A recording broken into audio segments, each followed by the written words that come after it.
जय हिंद दोस्तों, चलिए एक बार फिर से आप सभी का स्वागत है आज के सेशन के साथ में। तो क्या हाल चाल, कैसे हैं आप लोग? बढ़िया, शानदार, जबरदस्त। चलिए तो एक बार फटाफट सेशन को सभी लोग शेयर कर दें। और आप सभी को जानकारी हो ही गई है कि मंथली करंट अफेयर्स का जो नेशनल इंटरनेशनल करंट अफेयर्स का पार्ट है वो हम आज के सेशन में डिस्कस करने वाले हैं। मतलब राष्ट्रीय अंतरराष्ट्रीय जो डेटा है मार्च 2026 का मंथली करंट अफेयर्स का, वो हम आज की क्लास में यहां पर डिस्कस करने वाले हैं। इसके पहले हमने मध्य प्रदेश करंट अफेयर्स का जो पार्ट था वो भी मार्च 2026 के अंतर्गत हमने यहां पर डिस्कस किया था। तो जिन्होंने भैया ये सेशन नहीं देखा मंथली करंट अफेयर्स में मध्य प्रदेश का, तो ये सेशन भी आप लोग जरूर यहां पर कंप्लीट कर लेना। और एक लाइन दोस्तों जो मैं आप सभी के लिए शेयर करना चाहूंगा कि हर सपने को अपनी सांसों में रखो, कि हर सपने को अपनी सांसों में रखो और हर मंजिल को अपनी बाहों में रखो और हर जीत आपकी है दोस्त, बस अपने लक्ष्य को अपनी निगाहों में रखो। तो लक्ष्य ओझल ना हो पाए, इसी निरंतरता के साथ में आप लोग यहां पर मेहनत करते रहें। चलिए तो सबसे पहले आप देख रहे हैं दोस्तों सड़क सुरक्षा के वैश्विक चैंपियन किनको नियुक्त किया गया है। तो ये हैं दोस्तों पूर्व क्रिकेटर सचिन तेंदुलकर, जिनको संयुक्त राष्ट्र के द्वारा सड़क सुरक्षा का वैश्विक चैंपियन यहां पर बनाया गया है। मतलब हम ये बोलेंगे ग्लोबल चैंपियन रोड सेफ्टी के अंतर्गत किनकी नियुक्ति की गई है। तो इसमें सचिन तेंदुलकर का नाम आएगा, जिसमें सड़क दुर्घटनाओं में कमी लाना, इसको लेकर अवेयरनेस जागरूकता का भी काम यहां पर सचिन तेंदुलकर यहां पर करेंगे। चलिए अगला नाम आता है एक्सरसाइज का, जिसको हम धर्मा गार्डियन के तौर पर जानते हैं। और ये जो एक्सरसाइज है भारत और जापान के बीच में होने वाला अभ्यास है। तो भारत और जापान के बीच में होने वाला अभ्यास जिसको हम धर्म गार्डियन के तौर पर यहां पर जानते हैं। और इसका जो आयोजन अभी हाल ही में किया गया है, कहां पर किया गया? तो इसका आयोजन चौबटिया में किया गया है। चौबटिया कहां पर है? तो ये आपका उत्तराखंड में। ये फैक्ट भी आप लोग यहां पर याद रखना है, जिसमें आतंकवाद रोधी अभियान में सहयोग बढ़ाना इसका क्या है? प्रमुख यहां पर उद्देश्य है। चलिए अगला क्वेश्चन है एशिया प्रशांत का पांचवा सबसे व्यस्त एयरपोर्ट यहां पर कौन बन गया है? तो यह है इंदिरा गांधी एयरपोर्ट दिल्ली का।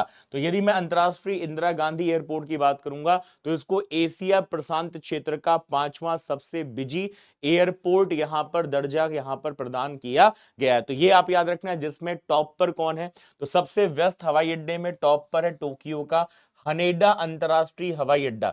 जापान के अंतर्गत संघाई में पुंडोग अंतरराष्ट्रीय हवाई अड्डा। चाइना में और ग्वांगजू बैयून अंतरराष्ट्रीय हवाई अड्डा चाइना का, जो कि एशिया प्रशांत के अंतर्गत सबसे व्यस्त हवाई अड्डे के तौर पर यहां पर जाना जा रहा है। चलिए अगला क्वेश्चन बनता है राष्ट्रीय आरोग्य मेला। राष्ट्रीय आरोग्य मेला का आयोजन कहां पर किया गया है? तो महाराष्ट्र के अंतर्गत यहां पर बुल्डाना जिले का नाम आता है, जिसमें तेगांव में दोस्तों द्रौपदी मुर्मू जो कि भारत की राष्ट्रपति है, इनके द्वारा यहां पर राष्ट्रीय आरोग्य मेला का आयोजन किया गया, जिसकी लोकेशन महाराष्ट्र के बुल्डाना जिले के अंतर्गत आपको देखने को यहां पर मिलती है। जिसमें केंद्रीय आयुष मंत्रालय और अखिल भारतीय आयुर्वेद महासम्मेलन के द्वारा इसका आयोजन यहां पर किया गया है।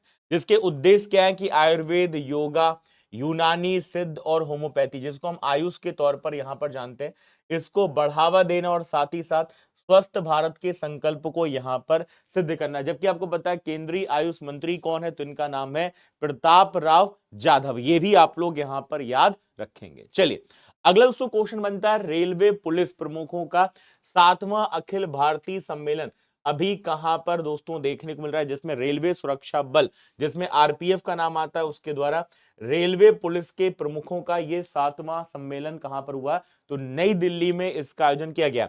और नई दिल्ली में भी बात करेंगे तो नई दिल्ली के अंतर्गत किसका नाम आएगा? तो विज्ञान भवन का यहां पर आपको नाम देखने को मिलेगा। और आपको पता है आरपीएफ की अध्यक्ष कौन है? तो पहली महिला महानिदेशक है आरपीएफ की, जिनका नाम है सोनाली मिश्रा।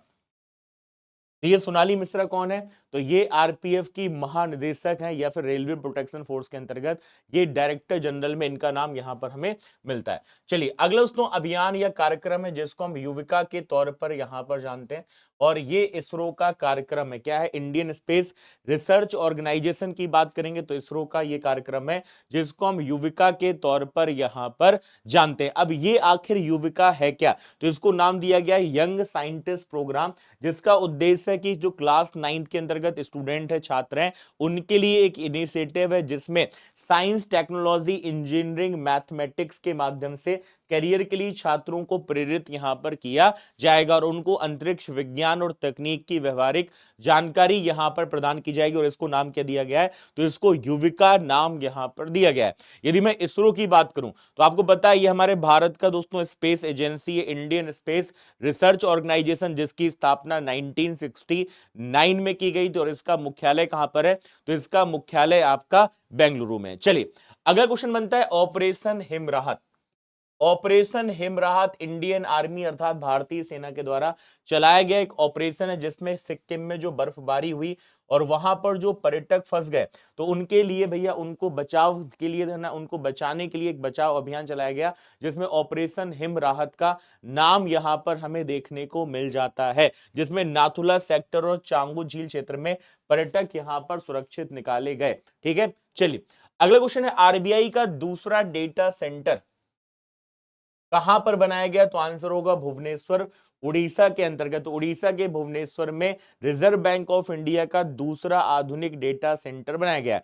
आपको पता है हमारे भारत का जो सेंट्रल बैंक है वो रिजर्व बैंक ऑफ इंडिया है। अब आप मुझे कमेंट करके बताओगे कि आरबीआई के वर्तमान में गवर्नर कौन है। आपको पता होगा कि आरबीआई जो अधिनियम था वो 1934 में आया था और 1 अप्रैल 1935 में रिजर्व बैंक ऑफ इंडिया की स्थापना की गई थी। तो यूपीआई अर्थात यूनिफाइड पेमेंट इंटरफेस और दूसरा नाम आता है जिसको हम आरटीजीएस अर्थात रियल टाइम ग्रॉस सेटलमेंट के तौर पर जानते हैं। इसको लेकर डिजिटल सेवाओं की सुरक्षा को लेकर ये दोस्तों डेटा सेंटर स्थापित यहां पर किया गया है, जबकि पहला डेटा सेंटर कहां पर है, तो ये नवी मुंबई में है। चलिए अगला क्वेश्चन बनता है एक योजना जो कि किसके द्वारा चलाई जा रही है, तो राजस्थान के अंतर्गत इस योजना का नाम आता है जिसको हम होम स्टे योजना के तौर पर यहां पर जानते हैं और ये किसके द्वारा चलाया गया, तो राजस्थान के अंतर्गत दोस्तों यह योजना देखने को मिल रही है, जिसमें एक ऐसी योजना जब कोई पर्यटक यदि कोई टूरिस्ट जो है राजस्थान में आता है तो ये सुविधा दोस्तों एक पर्यटन के तौर पर, जिसमें घर के अंतर्गत यदि चाहे मकान मालिक तो अपने घर को इस तरीके से वो यहां पर कन्वर्ट कर सकता है जिसमें कुछ हिस्सा जो है ये आवास के तौर पर पर्यटक यहां पर इस्तेमाल कर पाए, जिसको लेकर ये हमारा एक योजना है जिसको हम होम स्टे योजना के तौर पर जानते हैं, जिसमें राजस्थान के द्वारा ये पहल यहां पर शुरू की गई है। चलिए अगला नाम आता है पेरू ने जोस मारिया बाल्कजार, इनको क्या बनाया, तो इनको अंतरिम राष्ट्रपति यहां पर चुना है। तो पेरू की संसद ने भ्रष्टाचार के आरोप में महाभियोग झेल रहे पूर्व राष्ट्रपति जोस जेरी को पद से हटाकर किनको जिम्मेदारी सौंपी गई है, तो जोस मारिया बल्कजार इनको देश का नया अंतरिम राष्ट्रपति यहां पर नियुक्त किया। यदि हम पेरू की बात करें तो आप इस मैप को जरा ध्यान से देखेंगे तो दक्षिणी अमेरिका के अंतर्गत ये आपको पेरू की लोकेशन दिख रही है जिसकी कैपिटल क्या है, तो इसकी कैपिटल लीमा है। जबकि आप नेबर कंट्री में देखेंगे इक्वाडोर दिख रहा है, यहां पर ब्राजील दिख रहा है, बोलीविया दिख रहा है, यहां पर इस मैप में आपको चिली भी दिखाई दे रहा है। चलिए अगला क्वेश्चन है भारत की पहली नेट जीरो पंचायत कहां पर देखने को मिल रही, तो महाराष्ट्र के भंडारा जिले की बेला ग्राम पंचायत जो कि भारत की पहली नेट जीरो पंचायत यहां पर बन गई, जहां पर सौर ऊर्जा वृक्षारोपण अभियान ज्यादा से ज्यादा यहां पर चलाया जा रहा है और भारत की पहली नेट जीरो पंचायत के तौर पर नाम आएगा बेला ग्राम पंचायत का, महाराष्ट्र के भंडारा जिले के अंतर्गत, जहां पर बेला ग्राम पंचायत में आप देख रहे हैं शादी और त्योहार के दौरान लगभग 90,000 से अधिक जो पेड़ है वो यहां पर लगाए गए।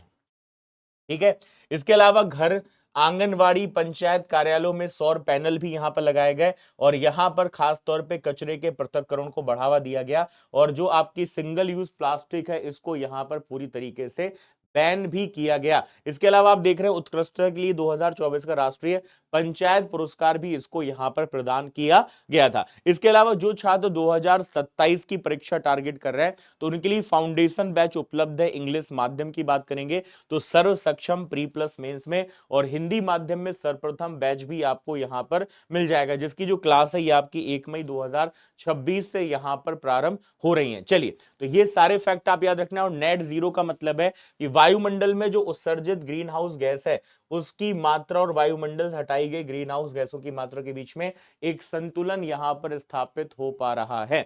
चलिए अगला नाम आता है मोबाइल वर्ल्ड कांग्रेस 2026 का, स्पेन के बार्सिलोना में दोस्तों यहां पर ये आयोजन किया गया है जिसको मोबाइल वर्ल्ड कांग्रेस के तौर पर जानते हैं। तो इसका आयोजन कहां पर हुआ है? स्पेन के बार्सिलोना में इसका आयोजन किया। और भारत की ओर से रिप्रेजेंटेटिव के तौर पर किनका नाम आता है?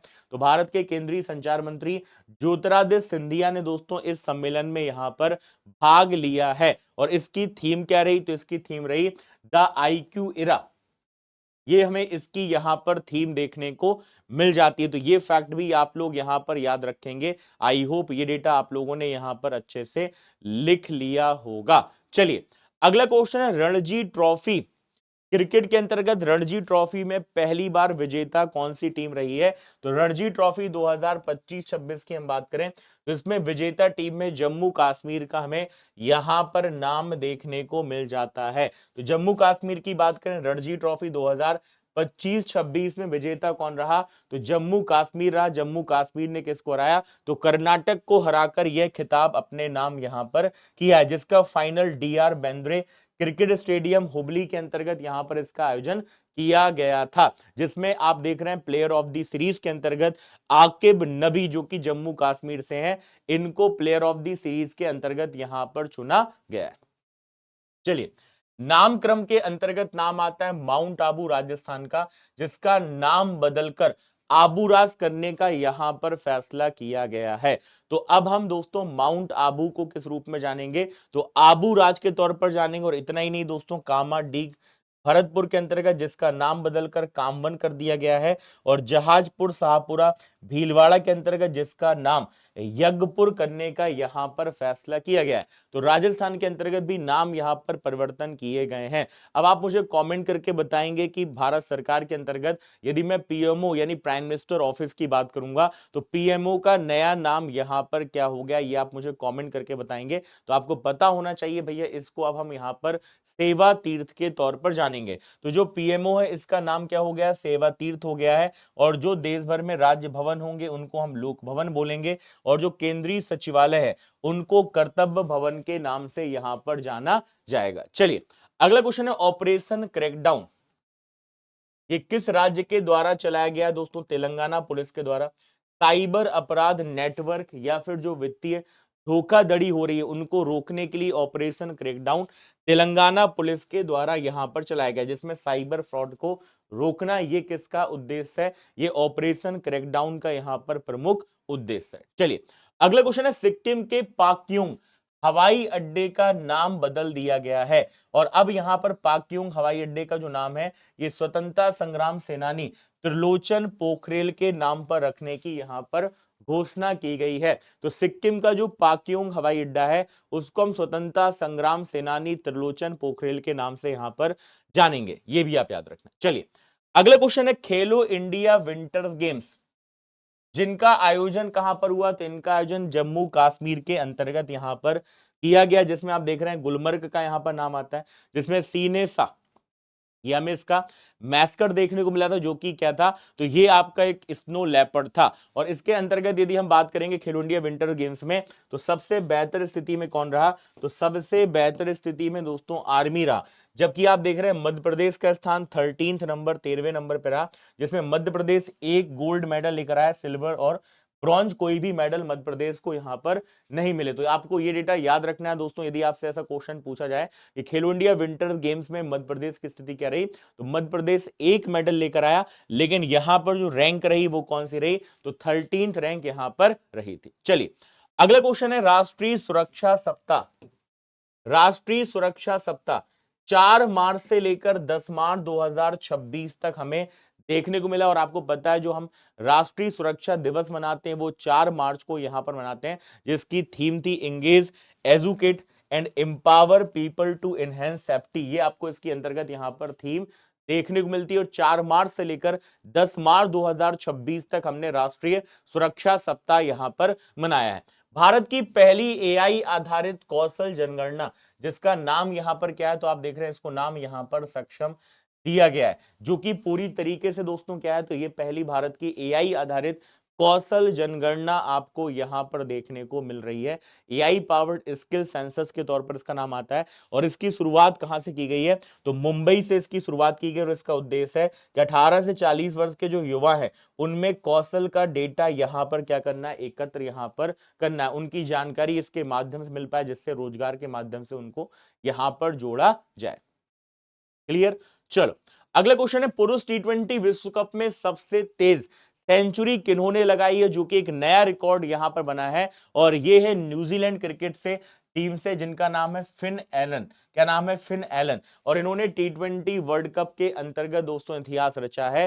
33 गेंदों में इन्होंने क्या लगाई, सेंचुरी यहां पर लगाई है और ये भी किसके खिलाफ, तो दक्षिण अफ्रीका क्रिकेट टीम के खिलाफ कोलकाता की ईडन गार्डन में इन्होंने 33 गेंदों में यहां पर सेंचुरी बनाई है, जो बहुत ज्यादा चर्चा के विषय यहां पर बने हुए थे। चलिए अगला क्वेश्चन है, ग्लोबल माइंड हेल्थ रिपोर्ट 2025 जो कि सैपियन लैब्स अमेरिका के द्वारा जारी की गई, जिसमें मानसिक स्वास्थ्य को लेकर यहां पर आंकड़े जारी किए गए हैं, जिसमें बोला गया मानसिक स्वास्थ्य को लेकर जो मेंटल हेल्थ की स्थिति है उसमें भारत दुनिया के 84th देशों में कौन से नंबर पे है, तो भारत यहां पर 60वें स्थान पर है। तो मेंटल हेल्थ की स्थिति में जो भारत है उसकी स्थिति आप 60 नंबर पे यहां पर देख पा रहे हैं, जिसमें बोला गया है कि 18 से 34 साल के जो युवा हैं उनका मानसिक स्वास्थ्य जो स्कोर है वो 33 है, जो कि क्या है यहां पर, ये आपका यहां पर चिंताजनक है।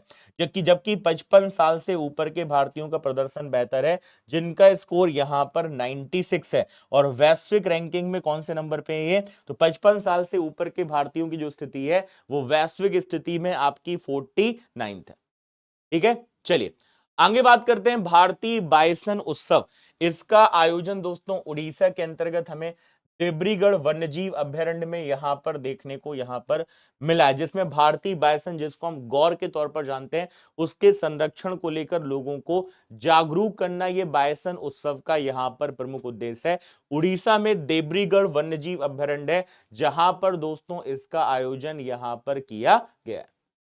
बायसन, ठीक है, जिसकी फोटो आप यहां पर देख पा रहे हैं, है ना, मवेशियों में सबसे बड़ी प्रजाति के तौर पे हम यहां पर बायसन को जानते हैं। चलिए अगला क्वेश्चन है, श्रीलंका का पहला ब्लू बॉन्ड यहां पर जारी किया गया है। तो श्रीलंका के अंतर्गत पहला दोस्तों लगभग 3 बिलियन श्रीलंकाई रुपए का ब्लू बॉन्ड गुजरात के गिफ्ट सिटी में एनएससी इंटरनेशनल एक्सचेंज पर यहां पर दोस्तों लिस्टेड हुआ है, जो कि श्रीलंका की डीएफसीसी बैंक के द्वारा यहां पर जारी किया गया है। अब क्वेश्चन ये बनता है कि सर ये आखिर ब्लू बॉन्ड यहां पर होता क्या है, तो जो ब्लू बॉन्ड है इसका हम उपयोग समुद्री संरक्षण के अंतर्गत, मत्स्य पालन, स्वच्छ जल आपूर्ति, जल प्रदूषण नियंत्रण के अंतर्गत जो परियोजनाएं हैं उनके लिए हम इस यहां पर, है ना, ब्लू बॉन्ड का यहां पर क्या करते हैं, उपयोग यहां पर करते हैं, जो कि किसके अंतर्गत आएगा, तो ये डेट इंस्ट्रूमेंट के अंतर्गत इसका नाम यहां पर आएगा, जिसमें इन सब परियोजनाओं को लेकर धन यहां पर इकट्ठा करने के लिए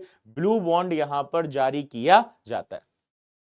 चलिए अगला क्वेश्चन है, डेनमार्क बना है एचआईवी और सिफिलिस मुक्त होने वाला पहला यूरोपीय देश, जिसमें डेनमार्क यूरोपीय संघ के अंतर्गत ऐसा पहला देश बना है जिन्होंने मां के बच्चे में एचआईवी और सिफिलिस के संक्रमण को पूरी तरीके से यहां पर समाप्त किया है। और इस उपलब्धि को विश्व स्वास्थ्य संगठन अर्थात डब्ल्यूएचओ के द्वारा भी यहां पर प्रमाणित किया गया है। तो दुनिया में एचआईवी, सिफिलिस और हेपेटाइटिस बी के जो संचरण है उसको समाप्त करने वाला पहला देश कौन है, तो आपको बताना चाहिए इसमें नाम किसका आता है, तो मालदीव का यहां पर नाम हमें देखने को मिलता है। चलिए अगला क्वेश्चन है, तमिलनाडु का पहला डार्क स्काई पार्क।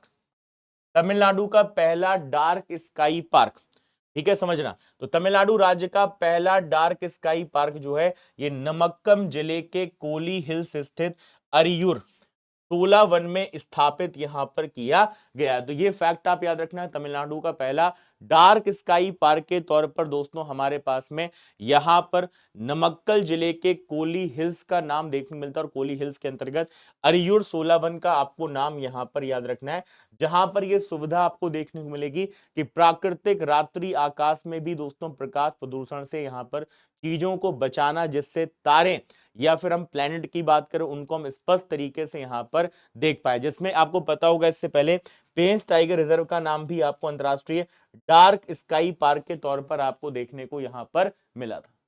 ठीक है, ये आप यहां पर याद रखना, जिसमें न्यूनतम प्रकाश प्रदूषण करना और इसके साथ साथ दोस्तों जो खगोलीय अवलोकन है उसको बेहतर करना, जिससे चीजें हम आकाश में स्पष्ट यहां पर देख पाए। चलिए अगला क्वेश्चन है, T20 विश्व कप विजेता के तौर पर दोस्तों जो आईसीसी पुरुष T20 विश्व कप 2026 है, इसका आयोजन भारत और श्रीलंका ने संयुक्त तौर पर किया था और इसका फाइनल नरेंद्र मोदी स्टेडियम अहमदाबाद में हुआ और इसमें विजेता कौन रहा? तो विजेता हमारा टीम रहा दोस्तों इसके अंतर्गत भारत। तो यहां पर आप देख रहे हैं इसका 10वां एडिशन हुआ था और फाइनल में भारत ने किसको हराया? तो भारत ने न्यूजीलैंड क्रिकेट टीम को 96 रन 96 रनों से पराजित यहां पर किया और तीसरी बार ट्रॉफी अपने नाम यहां पर की है। ठीक है, तो आप याद रखेंगे भारत ने किसको हराया? न्यूजीलैंड क्रिकेट टीम को हराकर यहां पर यह खिताब जीता है, जिसके ब्रांड एम्बेसडर रोहित शर्मा थे। ऑफिशियल सॉन्ग था फील द थ्रिल और भारतीय टीम के तौर पर इसमें जो कप्तान आपको देखने को मिले वो कप्तान रहे T20 विश्व कप के अंतर्गत दोस्तों सूर्य कुमार यादव। जबकि न्यूजीलैंड टीम की बात करें, न्यूजीलैंड टीम के कप्तान में मिचेल सेंटनर का नाम आपको यहां पर देखने को मिल जाता है। प्लेयर ऑफ द टूर्नामेंट में संजू सैमसन का नाम आता है जिन्होंने 321 रन बनाए, जबकि मैन ऑफ द मैच में फाइनल में जसप्रीत बुमराह का नाम आपको देखने को मिलता है। सबसे अधिक रन किन्होंने बनाए?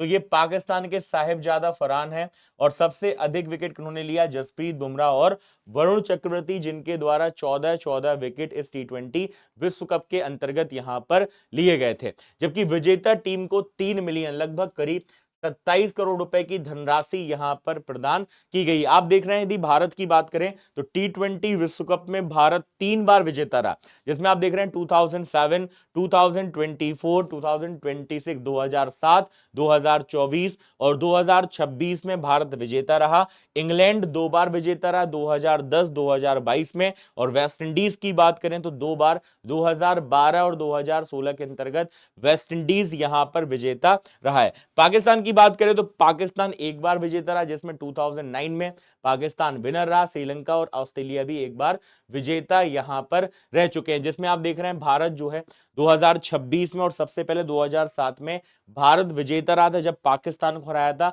और इस बार भारत ने न्यूजीलैंड को हराकर यह खिताब अपने नाम यहां पर किया, जिसमें 2026 में सूर्य कुमार यादव कप्तान के तौर पर, 2007 में T20 विश्व कप में महेंद्र सिंह धोनी कप्तान इसके अंतर्गत थे और 2024 में रोहित शर्मा T20 विश्व कप में कप्तान के रूप में आपको देखने को यहां पर मिल रहे हैं। चलिए अगला क्वेश्चन है दोस्तों, पत्रकार हरिकृष्ण दुआ जिनका हाल ही में निधन हो गया है, तो पत्रकार के तौर पर इनको जाना जाता है, पूर्व राजनयिक के तौर पर हरिकृष्ण दुआ जिनका हाल ही में निधन हो गया है और इन्होंने the Hindustan times, the Indian express और इसके अलावा द ट्रिब्यून जैसे प्रमुख समाचार पत्रों में भी यहां पर काम किया, जो अब हमारे बीच में यहां पर नहीं रहे। इसके अलावा पूर्व प्रधानमंत्री अटल बिहारी वाजपेयी और SD देवगौड़ा के मीडिया सलाहकार और डेनमार्क में भारत के राजदूत के तौर पे भी यहां पर ये कार्य कर चुके हैं और इनको भारत सरकार के द्वारा सन 2008 में पद्म भूषण से भी सम्मानित यहां पर किया गया था। अभी कुछ राज्यपाल के अंतर्गत दोस्तों नियुक्ति यहां पर की गई है, जिसमें पश्चिम बंगाल की बात करें, पश्चिम बंगाल के गवर्नर किनको बनाया गया? तो इनका नाम है RN रवि, ये पश्चिम बंगाल के गवर्नर बने हैं।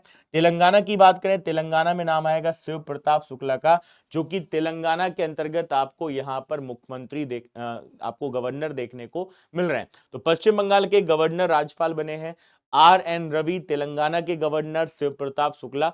महाराष्ट्र की बात करें तो ये जिम्मेदारी सौंपी गई है जिष्णु देव वर्मा को और नागालैंड की बात करेंगे तो नागालैंड में नाम आएगा नंद किशोर यादव का, जिनको नागालैंड का गवर्नर यहां पर नियुक्त किया गया है। यदि हम बिहार की बात करें, क्योंकि बिहार अभी बहुत ज्यादा चर्चा का विषय है, क्योंकि आपको पता है सम्राट चौधरी जो है ये बिहार के मुख्यमंत्री बन गए हैं और बिहार के गवर्नर कौन है? तो लेफ्टिनेंट जनरल सैयद अता हसनैन का यहां पर नाम आता है। हिमाचल प्रदेश में कविंदर गुप्ता को जिम्मेदारी सौंपी गई है और तमिलनाडु के तौर पर राजेंद्र विश्वनाथ आर्लेकर का नाम आता है, जिनको तमिलनाडु का गवर्नर यहां पर नियुक्त किया गया है। दिल्ली के उपराज्यपाल की यदि हम बात करेंगे तो नाम आएगा तरनजीत सिंह संधू का और लद्दाख की बात करें तो आंसर आएगा विनय कुमार सक्सेना। ठीक है, तो ये कुछ फैक्ट है जो आप लोग गवर्नर की दृष्टिकोण से भी यहां पर याद रख पाएंगे। ठीक है, यहां तक चीजें स्पष्ट हो गई तो कमेंट बॉक्स पर AST टाइप करते चलना और अपनी मेहनत के लिए बिल्कुल आग लगाते चलिए, जिस हिसाब से ईमानदारी के साथ में, रेगुलरिटी के साथ में आप लोग पढ़ते हैं तो बिल्कुल आग तो बिल्कुल यहां पर बनती है। चलिए अगला नाम आता है सेबी, जिसको हम शेयर मार्केट के रेगुलेटर के तौर पर जानते हैं। इसने एक AI सिस्टम लॉन्च किया है जिसका नाम क्या है, तो इसका नाम है सुदर्शन। क्या नाम है? सुदर्शन। तो सोशल मीडिया पर गलत निवेश की सलाह या भ्रामक जो खबरें फैलाते थे उसको रोकने के लिए सुदर्शन AI नामक नया सिस्टम सेबी के द्वारा लॉन्च यहां पर किया गया है। आपको पता है जब हम सेबी की बात करते हैं, इसके वर्तमान अध्यक्ष हैं तुहिन कांत पांडे, और सेबी का जो अधिनियम था वो 1992 में आया था। ठीक है, तो जिसमें संदिग्ध निवेश सलाहकार की पहचान करना, निवेशकों को भ्रामक जानकारी, धोखाधड़ी से बचाना, ये इसका प्रमुख यहां पर उद्देश्य है। चलिए अगला दोस्तों नाम आता है डॉक्टर कृति के कारंथ, जो कि एक प्रसिद्ध वन्य जीव वैज्ञानिक है। इनको प्रतिष्ठित एस्मंड बी मार्टिन अवार्ड से सम्मानित यहां पर किया गया है। तो वन्य जीव संरक्षण में उल्लेखनीय योगदान के लिए इनको कौन सा सम्मान दिया गया? तो इनको एस्मंड बी मार्टिन पुरस्कार से सम्मानित यहां पर किया गया। और ये बेंगलुरु की क्या है दोस्तों? वाइल्ड लाइफ साइंटिस्ट है, जिनका नाम है डॉक्टर कृति कारंथ। चलिए, तो ये पुरस्कार पाने वाली पहली भारतीय बनी है, और रॉयल ज्योग्राफिकल सोसाइटी है ना के द्वारा लंदन में इनको यह पुरस्कार यहां पर प्रदान किया गया है। और ये centre for wild life studies जो है उसकी CEO के रूप में भी कई संरक्षण परियोजनाओं में इन्होंने नेतृत्व यहां पर किया है। अगला नाम आता है दोस्तों केरल के अंतर्गत, यहां पर जिसको हम किस रूप में जानते हैं? तो जी स्पाइडर रोबोट के तौर पर यहां पर जानते हैं, जिसमें केरल में तिरुवनंतपुरम नगर निगम के द्वारा ये इनिशिएटिव आपको देखने को मिल रहा है, जिसमें AI के माध्यम से रोबोटिक सिस्टम यहां पर तैनात किया गया, जिसको जी स्पाइडर नाम दिया गया है। और ये जी स्पाइडर क्या करेगा? तो ये नहरों की है ना सफाई करने को लेकर, है ना, नहर, नाली और जो बंद स्वच्छता स्थान है उनमें दोस्तों बिना मानव प्रवेश के ये अपशिष्ट को हटाने के लिए यहां पर डिजाइन किया गया है। और ये है जी स्पाइडर रोबोट, जिसका संबंध हमें केरल के अंतर्गत देखने को यहां पर मिलता है ना। आप इसकी फोटो देख पा रहे हैं। इसको केरल स्थित जो स्टार्टअप है जिसको हम इनोवेशन के द्वारा यहां पर जानते हैं, उसके द्वारा दोस्तों इसको तैयार यहां पर किया गया है, जिसने यहां पर एक रोबोट बनाया था जिसको हम बैंडीकूट के तौर पर यहां पर जानते हैं। तो ये आप देख रहे हैं फोटो जी स्पाइडर रोबोट की। चलिए अगला नाम आता है जीपीएस स्पूफिंग। क्या होता है? आपने जीपीएस तो सुना है, जिसको हम ग्लोबल पोजिशनिंग सिस्टम के तौर पे यहां पर जानते हैं। क्या आपने जीपीएस स्पूफिंग का नाम सुना है? तो एक ऐसा दोस्तों युद्ध या इलेक्ट्रॉनिक हमला जिसके माध्यम से आप जो आपका उपग्रह सैटेलाइट है उसके सिग्नल को आप फर्जी तरीके से यहां पर प्रसारित करेंगे, जिसके माध्यम से कई बार ऐसा होता है नेविगेशन जो सिस्टम है इसके माध्यम से यहां पर डिस्टर्ब हो जाता है। ठीक है, तो उसको हम यहां पर जीपीएस स्पूफिंग के तौर पर जानेंगे, जिसमें कई बार ऐसा होता है कि फर्जी रेडियो सिग्नल जो है इसके माध्यम से यहां पर भेजे जाते हैं। ठीक है, ये याद रखना। चलिए अगला नाम बनेगा भारत, दुनिया का दूसरा सबसे बड़ा हथियार आयातक देश यहां पर बन गया है ना। सेकेंड लार्जेस्ट आर्म्स इंपोर्टर की बात करें तो इसमें किसका नाम आएगा? भारत का नाम आएगा, जिसके अंतर्गत यह रिपोर्ट किसके द्वारा जारी की गई है? तो Stockholm International Peace Research Institute, जिसके द्वारा यह रिपोर्ट यहां पर जारी की गई है। इस रिपोर्ट के अनुसार आप देखेंगे जो यूक्रेन है वो दुनिया का सबसे बड़ा हथियार आयातक आपको यहां पर देखने को मिल रहा है। दुनिया का सबसे बड़ा हथियार आयातक कौन है? यूक्रेन है। इसमें आप देख रहे हैं दोस्तों टॉप 5 आयातक के तौर पर, टॉप 5 इंपोर्टर्स आर्म्स में, तो इसमें यूक्रेन पहले नंबर पे, फिर भारत है, फिर सऊदी अरेबिया, इसके बाद में कतर का नाम इस लिस्ट में हमें देखने को मिल जाता है। चलिए, तो ये तो मैंने डेटा आपको बता दिया। चिली के अंतर्गत जोस एंटिनो, अब जो कास्ट है दोस्तों याद रखना ये क्या बन गए हैं? तो ये चिली के राष्ट्रपति यहां पर बन गए। नाम है इनका जोस एंटोनियो कास्ट्रिस्ट, है ना। इनका नाम जरा ध्यान से देखना। और ये क्या बन गए? तो चिली के राष्ट्रपति यहां पर इनको बनाया गया है। तो ये जिम्मेदारी सौंपी गई है जोस एंटोनियो कास्ट्रिस्ट को, जो कि चिली के राष्ट्रपति यहां पर बन गए। आपको पता होना चाहिए, यदि मैं चिली की बात करता हूं, इसकी राजधानी क्या है? सेंटियागो है, जबकि करेंसी पेसो है। जिसमें आप मैप भी इस चिली का देख पा रहे हैं, तो सेंटियागो आपको याद रखना है ये क्या है? तो ये चिली की आपकी यहां पर राजधानी है। चलिए अगला नाम आता है प्रसिद्ध अभिनेता और निर्देशक जिनका नाम है अमोल पालेकर। इनको सिनेमा और रंगमंच के लिए Meta life time achievement award से सम्मानित किया गया। आपने हो सकता है इनकी कुछ फिल्में देखी होंगी, जिसमें है ना एक फिल्म आती है ना राम और लक्ष्मण, ऐसा था ना, है ना, जिसमें डबल रोल था कि मैं राम ये मेरा भाई लक्ष्मण, आपको शायद याद होगा। उसमें अमोल पालेकर का नाम आपको देखने को यहां पर मिलता है, जिनको Meta life time achievement award से सम्मानित यहां पर किया गया है।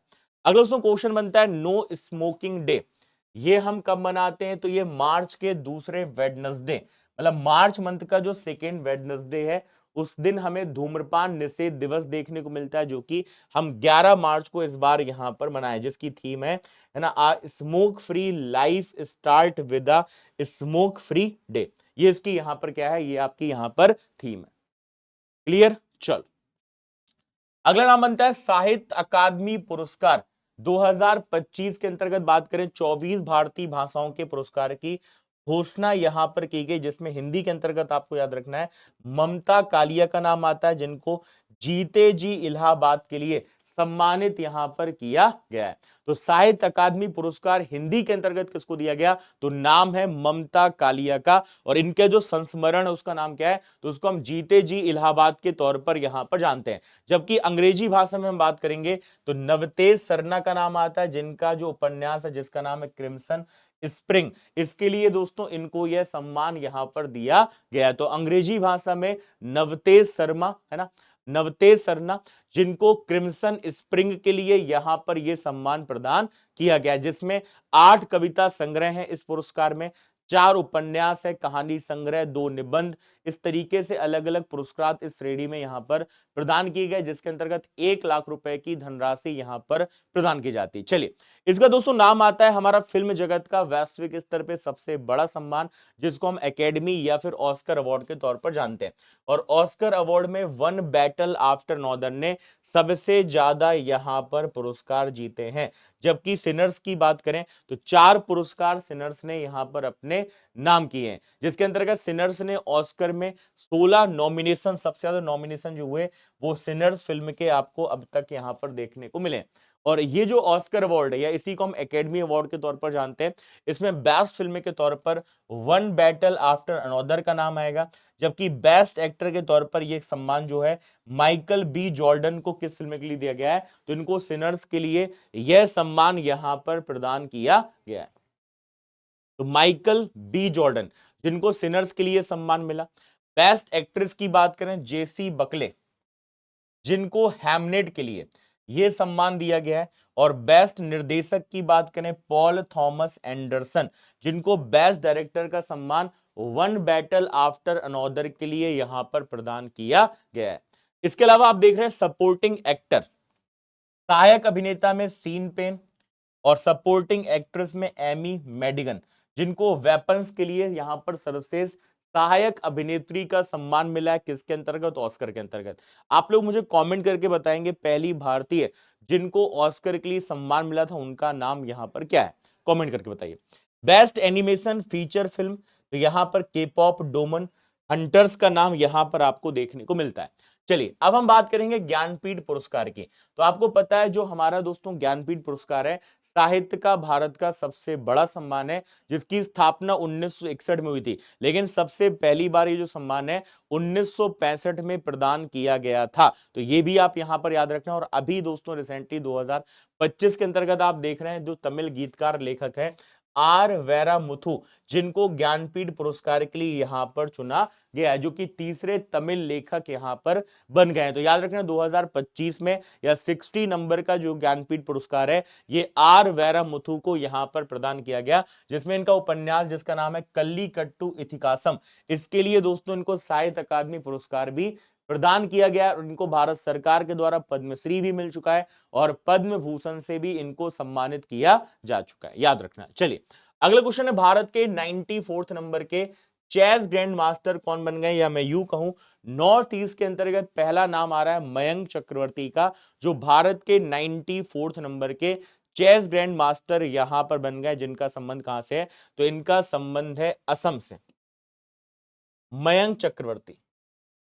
ठीक है, आपको याद रखना है। ठीक है, इनका नाम क्या है? तो इनका नाम है मयंक चक्रवर्ती, जो कि भारत के 94th चेस ग्रैंड मास्टर यहां पर बन गए और पूर्वोत्तर के अंतर्गत पहले ग्रैंड मास्टर है। जबकि महिला ग्रैंड मास्टर में आपने सबसे पहले कोनेरू हम्पी का नाम सुना होगा, फिर हरिका द्रोणावल्ली है, आर वैशाली है, दिव्या देशमुख है, जिन्होंने 2025 का चेस यहां पर दोस्तों है ना टूर्नामेंट यहां पर जीता था, ये भी आप याद रखना। जबकि इससे पहले 93rd नंबर के चेस ग्रैंड मास्टर में आरव डेंगला का नाम महाराष्ट्र से आया था, आर्यन वासने का नाम दिल्ली से आया था, और वीएस राहुल जो कि 91st नंबर के चेस ग्रैंड मास्टर बने थे, इनका संबंध कहां से? तो इनका संबंध तमिलनाडु से। ठीक है, चलिए अगला क्वेश्चन है अंतरराष्ट्रीय प्रसन्नता दिवस, इंटरनेशनल डे ऑफ हैप्पीनेस, यह हम कब मनाते हैं? और आपको पता है इसी दिन यानी 20 मार्च के दिन हम बात करेंगे तो 20 मार्च को हम गौरैया दिवस अर्थात स्पैरो डे भी मनाते हैं। तो अंतरराष्ट्रीय प्रसन्नता दिवस 20 मार्च को मनाया जाता है, जिसकी थीम है केयरिंग एंड शेयरिंग। ये इसकी यहां पर आपको थीम मिलती है 2013 में पहली बार इंटरनेशनल डे ऑफ हैप्पीनेस हमने यहां पर मनाया था, जिसको यूनाइटेड नेशन के द्वारा 2012 में घोषित किया गया था। ये फैक्ट आप लोग यहां पर याद रखना। चलिए अगला क्वेश्चन है वर्ल्ड हैप्पीनेस रिपोर्ट, जो अभी रिसेंटली इसी दिन जारी की गई है, जिसमें पहले भारत 118वें नंबर पे था, लेकिन अब हम बात करेंगे भारत की स्थिति क्या है? तो भारत इसमें आपको 116वें स्थान पर दिखाई दे रहा है। तो वर्ल्ड हैप्पीनेस रिपोर्ट 2026 में भारत अब 116वें स्थान पर यहां पर आ गया है, और ये report United nation sustainable development solution network के द्वारा यहां पर जारी की गई है। पहले भारत था 118वें स्थान पर, लेकिन अब भारत की स्थिति क्या हो गई? तो अब भारत यहां पर 116वें नंबर पे आ गया है, ये आप यहां पर याद रखना। जबकि पहले नंबर पे कौन रहा इस रिपोर्ट में? तो पहले नंबर पे यहां पर फिनलैंड रहा, आप देख सकते हैं, फिर आइसलैंड है, डेनमार्क है, जिनकी स्थिति यहां पर काफी बेहतर हमें दिखाई दे रही है। जबकि यदि मैं इस रिपोर्ट की बात करूं सबसे खराब स्थिति किसकी है? तो सबसे खराब स्थिति में अफगानिस्तान आपको सबसे लास्ट में यहां पर देखने को मिल रहा है। ठीक है, समझ आ रही बात? तो भारत अब कौन से नंबर पे आ गया है? तो भारत 116वें नंबर पे यहां पर इस रिपोर्ट में देखने को मिल रहा है, जिसमें जीवन संतुष्टि, प्रति व्यक्ति सकल घरेलू उत्पाद क्या है, सामाजिक समर्थन क्या है, भ्रष्टाचार जैसे जो कारक हैं उन पर यह रैंक यहां पर जारी की जाती है।